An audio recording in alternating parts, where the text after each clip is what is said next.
Imagine a world without crops, cities, or even the idea of civilization. How did Homo sapiens become the dominant species on Earth after being dispersed hunter-gatherers? Our story starts in the thriving Sumerian city of Uruk, in the fertile cradle of Mesopotamia, circa 4000 BCE. Something extraordinary was taking place here, between the powerful rivers of the Tigris and Euphrates.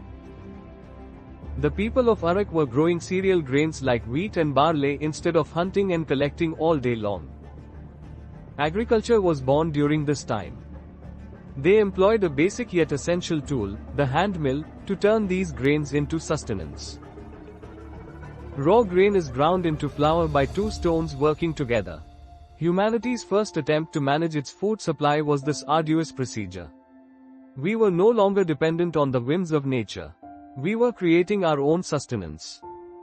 Uruk grew into a city of more than 50,000 people thanks to this agricultural revolution, but progress came at a price. Men, who were once 5 feet 9, shrank to 5 feet 3 inches, women, from 5 feet 3 inches to 5 feet 3 inches.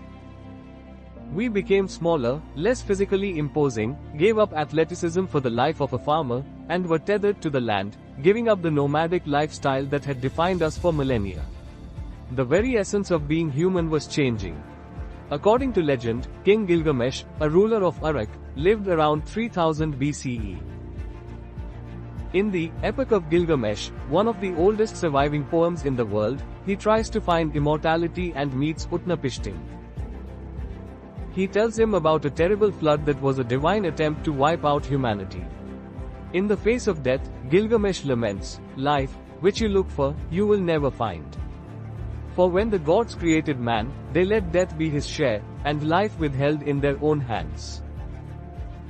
This epic captures the hopes and fears of a society navigating its newfound power and mortal limitations.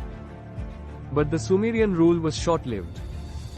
Sargon the Great led the Akkadians to dominance by the end of 3000 BCE. The conquest of Sumeria by Sargon signaled the start of empire and the ongoing advancement of civilization. This change in power demonstrates how early civilizations were dynamic and frequently chaotic, and how humanity's desire to conquer and expand led it farther along the path to world control.